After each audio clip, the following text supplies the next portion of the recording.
Olá, nós estamos aqui mais uma vez e dessa vez em edição especial. Nós estamos no mês de setembro e setembro é o mês de conscientização e prevenção contra o suicídio, que é considerado setembro amarelo. E nós vamos ter várias edições, estaremos recebendo terapeutas, psicólogos, psiquiatras para falar sobre o assunto. E o nosso primeiro entrevistado é o terapeuta José Nascimento, que vai falar para a gente aí sobre o Setembro Amarelo e vai dar dicas, né, de prevenção, formas, né, da gente combater na prática esse problema que enfrentamos no dia a dia, pessoas que a gente já perdeu por causa da saúde mental. Então, nós vamos conversar hoje com o pastor e terapeuta José Nascimento. Muito obrigada por participar com a gente. Estou muito feliz de o senhor ter aceitado o desafio. Pois é um dado alarmante, né, do que nós sabemos hoje, né, sobre a questão do suicídio. Né? Hoje, no Brasil, são em torno de 14 mil suicídios por ano. Isso, até 2 anos atrás, está crescendo, né, infelizmente. Então, essa campanha, ou esse trabalho de conscientização é super importante, porque, vamos lá, entre 14 mil pessoas que se suicidam por ano, se a gente puder evitar um pouco para esse ano, são vidas que são poupadas, né? E é preocupante porque as autoridades, né, da área, elas buscam de todas as formas conscientizar. E hoje estamos aqui para isso, né? E eu acho isso muito importante, muito importante. Sim, é verdade. Na prática, qual a importância do Setembro Amarelo? Ele realmente faz diferença no combate ao suicídio? Então, essa campanha, né, Setembro Amarelo, foi criada em prevenção do suicídio e a promoção da saúde mental. É bom lembrar quais as causas, né, do suicídio, né? O que leva a pessoa a suicidar? Assim? Algumas pessoas chegam a se comunicar antes do ocorrido, outras não. E é uma coisa que traz uma preocupação muito grande hoje em nossos dias, que tem um crescimento alarmante, né, infelizmente, e a importância dessa divulgação do Setembro Amarelo, eu acredito que pode salvar muitas vidas. Eu acredito que já salvou no passado, né, porque essa campanha foi criada em 2015 e ela veio de lá para cá sendo divulgada. Né? Eu acredito até que lentamente devia ter mais pessoas engajadas nesse projeto, porque se a gente salvar, Simária, uma vida, hoje, né? Hoje, que dias são hoje? São 6 de setembro, né? Imagina se a gente pudesse alcançar 3 pessoas que estivessem com ideia suicida. Imagina que maravilha seria, né? Quem sabe a gente consegue. Então, essa conscientização é muito importante. Alguém que vai assistir aqui a nossa entrevista, esse podcast, que tem alguém em casa, que tenha alguns sintomas, nós vamos falar aqui na frente, pode ter um trabalho, ajudar nesse trabalho preventivo de procurar um profissional dessa área para evitar que alguém tenha a tal atitude, né, que infelizmente acontece todos os dias. Muita gente ainda considera tristeza, ansiedade como frescura. Como diferenciar isso? Como a pessoa percebe quando realmente é um transtorno? Pois é, Silmara. Infelizmente, né, nós temos essas pessoas que ainda dizem assim, né, isso está muito, muito ligado à questão religiosa, né? Assim, não, nós que somos cristãos, a gente não passa por isso. E vocês podem olhar que eu estou usando óculos, né? Por que eu estou usando óculos? Porque eu precisei. Assim como a minha vista, como de qualquer cidadã, ela vai se gastando, assim também nós temos problemas emocionais. Então a ansiedade não é frescura, né, como alguns acham, e também não é doença, é um transtorno, é aquilo que está transtornando a vida de alguém. Então a ansiedade é um transtorno, ela é uma reação natural do corpo diante de situações de ameaça ou estresse, mas pode se tornar um problema quando é excessiva, né? Frequentemente desproporcional ao que está acontecendo. Então, a ansiedade ela pode avançar e se tornar também uma crise de pânico, mas, a princípio, a pergunta é, não, gente, não é frescura. É um problema que deve ser tratado, que deve ser procurado com muita atenção por pessoas que percebem um amigo, um irmão, alguém muito próximo, independente do seu credo religioso ou não, todos nós, em suma, estamos tendenciosos a ter problemas nessa área de ansiedade, depressão. Isso não é frescura como alguns taxam, né? Infelizmente, isso é uma ignorância de algumas pessoas que levam a esse extremo, né? As pessoas precisam de ajuda e deve ser procurar sim um profissional para tratar, porque não é uma brincadeira, né? Isso é uma coisa muito séria. Sim. E quais são os sintomas, assim, que definem, que a gente percebe que uma pessoa está com crise de ansiedade, com depressão?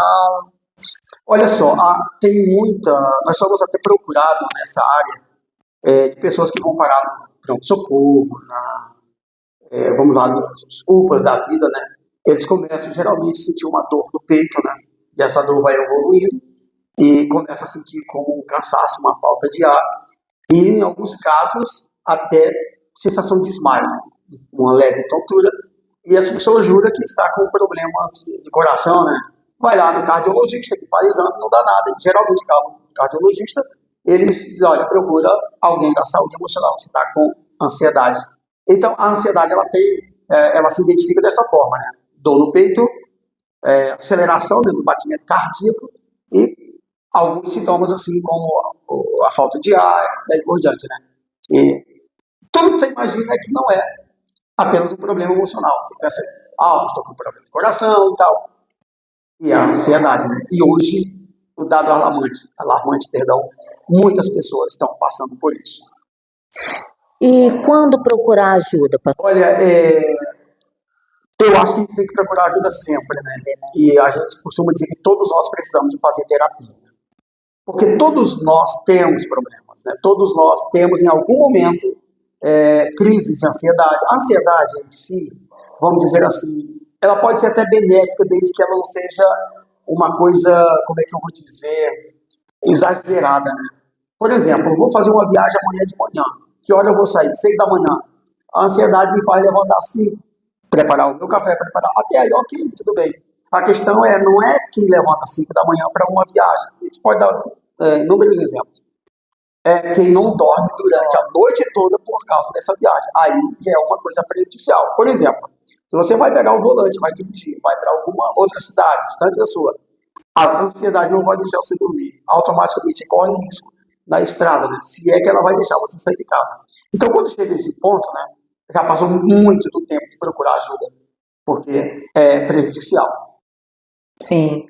Eu enfrentei durante um tempo um período assim, tive depressão, síndrome do pânico, mas eu demorei muito porque eu achava que não era questão de saúde. E eu me lembro que quando eu cheguei na consulta, e aí falei tudo que estava acontecendo com a médica, né? Foi até quando eu descobri outros problemas de saúde. E falei, olha, eu tenho uma outra situação, mas eu acho que não tem a ver com a senhora, porque eu estou sentindo isso, isso, isso. Ela tem a ver comigo sim, você está com depressão e síndrome do pânico. Quando ela falou isso, eu chorei tanto na frente dela, mas por quê? Eu vinha trazendo isso como, não só frescura, mas como se fosse uma coisa comum, vai um passar. exagero, isso. Aí você vai adiando, né? Exatamente. Isso não é tão sério, né? Exatamente, muita gente tem essa atitude.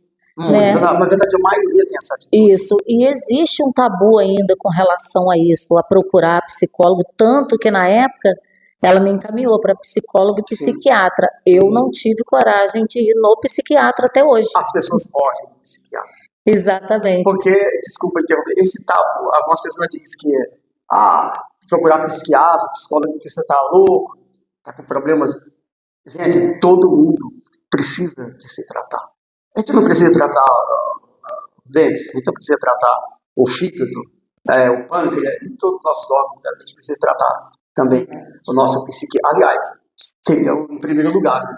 Porque um psique enferma todo o corpo, né? Então, ninguém que está com problema de depressão tem saúde no corpo, não existe isso, né? Então, parte por aí, mas esse tabu ainda existe. Aos poucos a gente vai quebrando, né? Com conscientização, como hoje está sendo gravado aqui, e as pessoas vão tomando conhecimento e vão descobrindo que não é frescura, que não é apenas uma ideia de maluco, como algumas taxam por aí. Na verdade, todos nós precisamos nos cuidar, isso é a verdade. Né? Sim. Pastor, eu sei que o senhor não. A especialidade do senhor não é atender criança, Sim. mas como que o senhor explicaria para uma criança o que é saúde mental? Pois é, a gente já tem criança numa faixa etária a partir de 7 anos. Quando a criança tem entendimento, né, das perguntas que vamos fazer, explicar para a criança o que é saúde mental, ou cuidar da criança dentro da saúde mental é super importante, né? Por exemplo, o pai, a mãe, o cuidador, né, vai perceber essa criança no dia a dia, o comportamento dessa criança. Que ela pode ter trazido isso do colégio, alguma coisa que afetou. A saúde mental é muito importante se observar para que ela não se agrave. Então, uma criança que constantemente está chorando, uma criança que constantemente ela está gritando com o pai, ou coisas do tipo, são vários tipos de problema que pode levar a entender que uma criança já está passando por algum problema dessa área. É chegar e perguntar, sem gritar, é claro, né? Sem chegar e... Porque, infelizmente, tem alguns cuidadores que também precisam de tratamento e não sabem cuidar disso de seus filhos ou de alguém que está cuidando. É chegar para essa criança, perguntar o que você tem, o que houve, por que você está chorando? Fala para a mãe, fala para o tio, fala para o avô, né? Tanto faz, para o pai, fala aqui para mim, o que está levando-se a isso? Se você levar essa criança com cuidado, você já está cuidando da saúde emocional dessa criança e vai descobrir o que está levando essa criança a esse comportamento e fica mais fácil de, caso precise procurar um profissional da área, é super importante, né? Mas explicar para a criança que a saúde mental é importante, deve fazer sempre, né? No dia a dia, que pequenas atitudes a gente pode ter para cuidar, né, da saúde mental? Olha, então, tá quase que interligada a mesma pergunta, né? O dia a dia é muito corrido hoje, né? Estava falando isso aqui antes de começar a gravar, né? Todos nós temos hoje uma vida muito corrida. Isso leva às crises de ansiedade. Então, todos nós precisamos ter um momento de parar tudo que está fazendo, de respirar fundo. Eu sempre uso esse termo, né?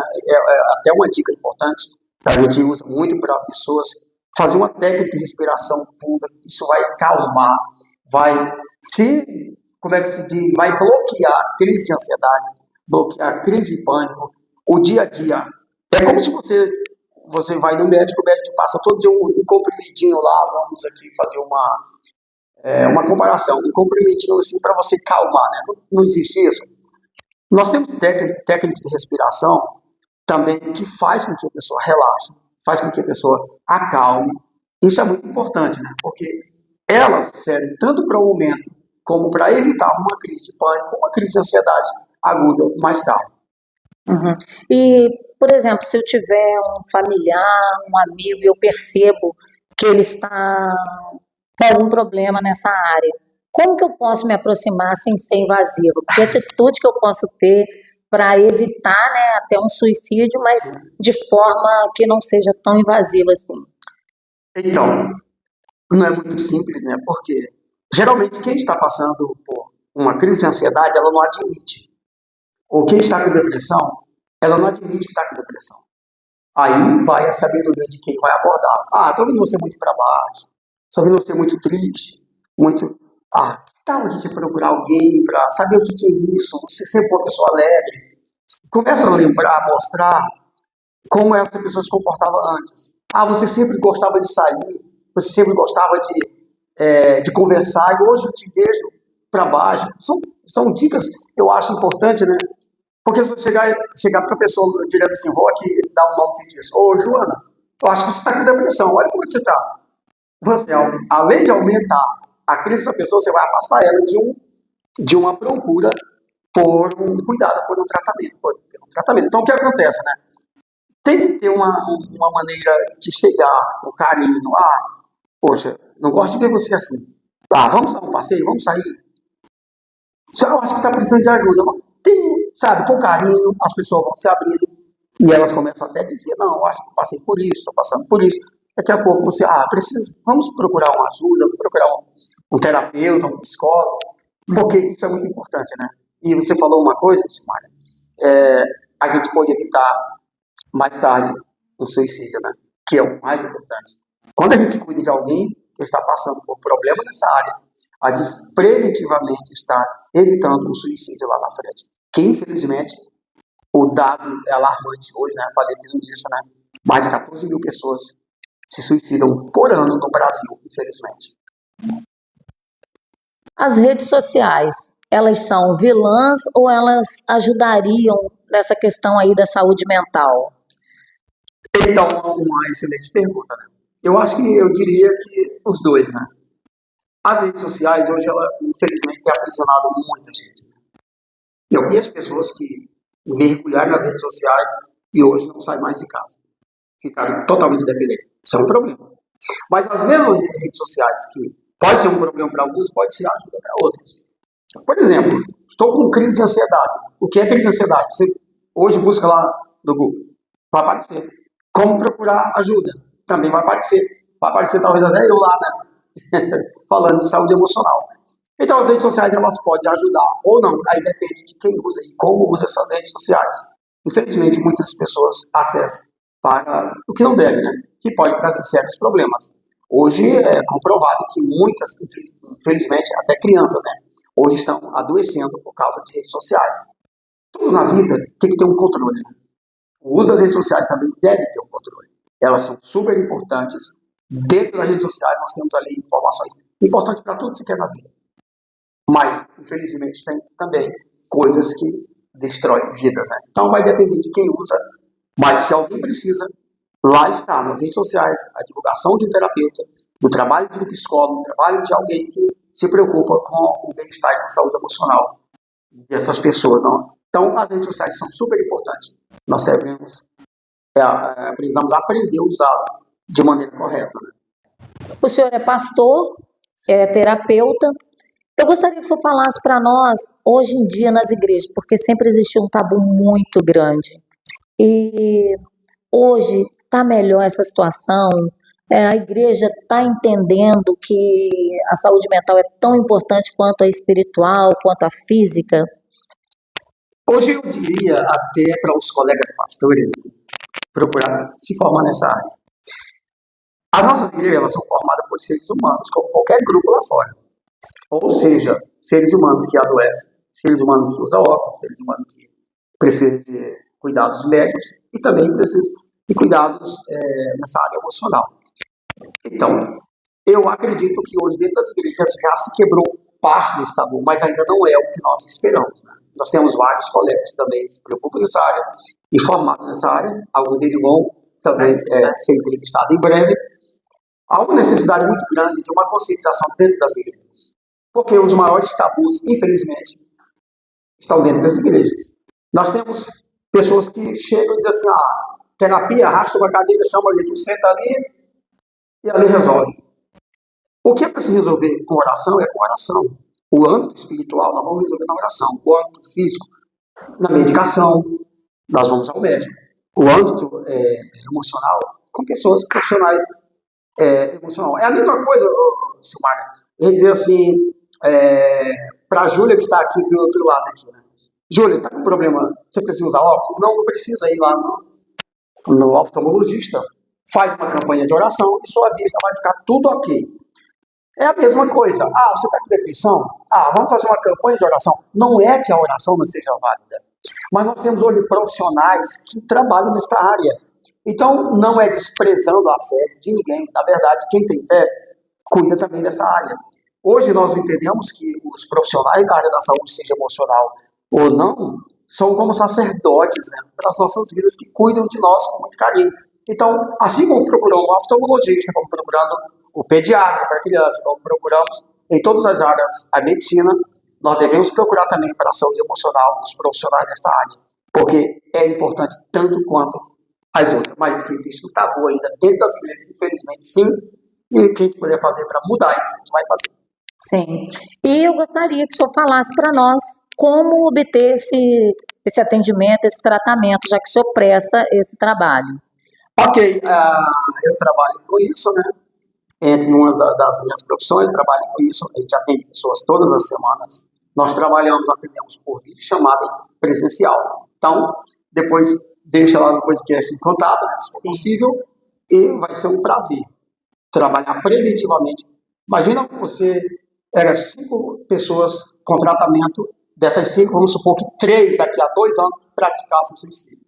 Porque a terapia, o tratamento emocional, ele é tanto benéfico para o momento e para o resto da vida. Imagina a prevenção de pessoa, vamos supor que alguém vai passar na calçada ali e tem um buraco na calçada e ela ia pisar nesse buraco e quebrar o pé. Alguém percebeu antes, foi lá e fechou aquele buraco. A pessoa que ia quebrar o pé não sabia e nem sabe o que acontecer. Mas alguém teve uma visão antecipada e evitou alguém quebrar o pé. Estou dando um exemplo aqui. A mesma coisa quando alguém procura tratamento terapêutico, ela está evitando um suicídio, ela está evitando uma depressão, ela está evitando um problema sério mais tarde. Então, a importância disso é, como eu diria, é fenomenal. Você procurar, você saber que precisa de ajuda e procurar. Bom, estamos aí, né, para ajudar aqueles que precisam. Talvez essa seja a resposta. Ajudar aqueles que precisam, porque isso é muito importante. Eu precisei um dia, né? Alguém da minha família precisou. Isso me levou a me formar nessa área. Por quê? Eu descobri, eu tinha esse tabu também dentro de mim. Eu acho que, vamos fazer uma campanha de oração. Devemos fazer sempre. Mas há coisas que não se resolvem na oração. Desculpe os irmãos que vejam de outra forma. Há coisas que não se resolvem na oração. Como, por exemplo, oftalmologista. Como, por exemplo, pediatria. Como, não é na oração. Nós temos profissionais que trabalham nessa área. A área espiritual, nós vamos na oração. A área física, com médicos. A área emocional, com terapeutas, psicólogos e pessoas que se formaram para cuidar de vidas. Isso é muito importante. Sim, eu tive uma experiência, pastor, com relação a isso. Eu disse que eu tive depressão. Uma vez eu encontrei uma amiga e ela disse para mim que estava em crise, que ela tinha depressão e que ela estava em crise naqueles dias. E que ela, assim, ela tinha sumido, eu não estava encontrando ela. Aí ela falou, quando ela falou isso comigo, ela vai estar até assistindo, porque ela não perde um podcast meu. Aí ela falou, eu disse para ela assim, nós vamos orar e vai passar. Ela, não, minha irmã, não é a oração que resolve o problema de saúde, é tratamento. Isso é uma questão de saúde mental. Existem, ela falando isso comigo, existem especialistas para isso. Deus colocou na terra para isso. E aí passou, não sei quanto tempo passou, mas acredito que uns 2 anos, e aí eu tive. Porque eu considerava também espiritual. Isso até é uma confissão. Eu acho que na conversa ela percebeu que eu achava isso só espiritual. Mas quando eu vivi na prática eu soube. Mas eu soube dessa forma. A médica que me disse. Porque para mim ainda continuava. E isso, pastor, eu orando, lendo a Bíblia, subindo um monte. Eu estava com uma vida assim, de busca em Deus. Então, é uma prova de que a saúde mental não tem a ver com o espiritual. Eu costumo dizer assim, que o espiritual acaba interferindo, né? Quando existe uma brecha, alguma coisa, e realmente o espiritual pode interferir. Mas não é uma questão espiritual, nem tudo exatamente. E eu posso até dizer que o problema de saúde mental, ela pode interferir na espiritual. O depressivo, geralmente não. O depressivo tem o prazer de estar louvando a Deus. Geralmente ele está depressivo, ele atinge todas as suas funções. Então o que acontece, né? Hoje, a medicação, falando que de medicação é importante, ela mas ela não vai resolver. O medicamento, remédio, a gente fala que remédio é remediar, né? Você vai tomar remédio 1 semana, 2 semanas, 3 semanas, parou, o problema está lá. É a mesma coisa que você estava ouvindo um barulho muito alto ali na rua, e você pega o fone de ouvido e coloca aqui para amortecer o barulho. Não resolve. Tira um pouco, né? O tratamento, sim. O tratamento vai resolver, vai ter vida. E o interessante é que quando você se trata, você se preocupa com aqueles que estão passando o que você passou. E você vai ajudar. Isso é muito importante, né?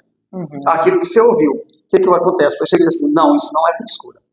Eu já passei por isso. Olha, eu já passei por isso. Eu estava... Para resumir aqui, uma vez eu fui procurado para tratar de uma moça que estava 1 semana em cima de uma cama. Apenas a mãe tinha acesso ao quarto dessa moça. Depressão profunda. E nós usamos dentro da terapia uma coisa interessante, né? A gente busca lá a raiz do problema, né? Que essa raiz pode ter acontecido lá com 7 anos de idade, então 10 anos, hoje é com 40, 50, não importa. O nosso inconsciente, ele é atemporal, ele não se prende ao passado, não está lá no futuro, ele está aqui, no presente. O que acontece? Toda vez que uma pessoa que passou um problema lá na sua infância, ela tem ou ela vê qualquer coisa que pareça com aquilo, dispara um gatilho emocional e a pessoa entra em conflitos. É o inconsciente dela dizendo para ela o seguinte: você está em perigo. Nós chamamos isso de um compartimento do cérebro chamado cérebro reptiliano. O que faz o réptil? Ou foge ou ataca. Só tem essas duas funções. Ou você corre ou você ataca. E precisa urgentemente de tratamento. Por quê? Porque tende a piorar. É a mesma coisa que você pegar o peso sobre uma pessoa. Pega 2 quilos hoje, amanhã coloca mais 2 quilos sobre essa pessoa. E vai subindo. Até os 20 quilos, 30 ela vai levando. Daqui a pouco apenas 1 grama. Jogando em cima daquele peso todo, essa pessoa desaba. Depressão é excesso de pressão.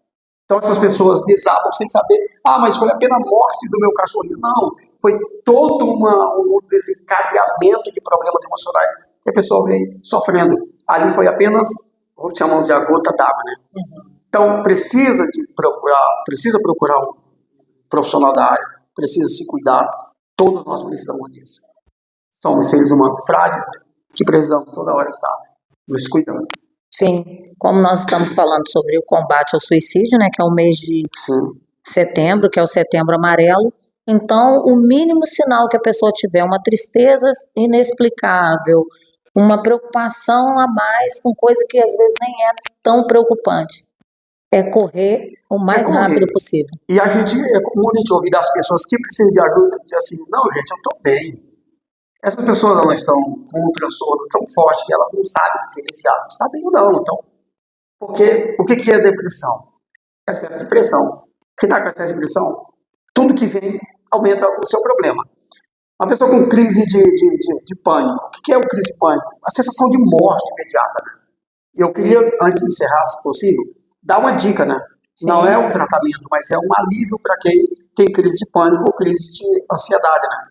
Isso aconteceu uma vez, eu chegando em casa, alguém me liga, né? Tinha feito uma divulgação nas redes sociais, e alguém me liga lá da Bahia. E eu atendi, eu estava chegando em casa, eu falei: por favor, me ajuda, o senhor terapeuta José Nascimento, sim, me ajuda, por favor, o que está acontecendo, amigo?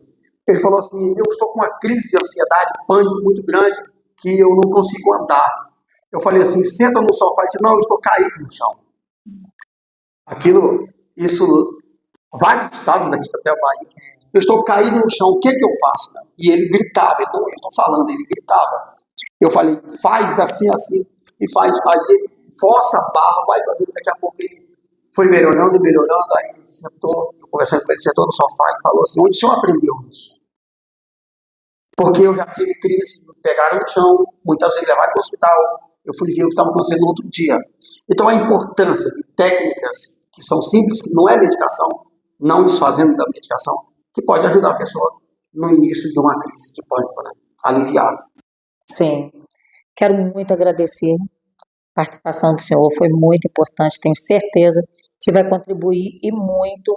Sei que isso que nós estamos fazendo é muito pouco perto do que realmente precisa ser feito, mas cada um fazendo a sua parte, eu creio que nós vamos sim conseguir atingir, né, um número de pessoas.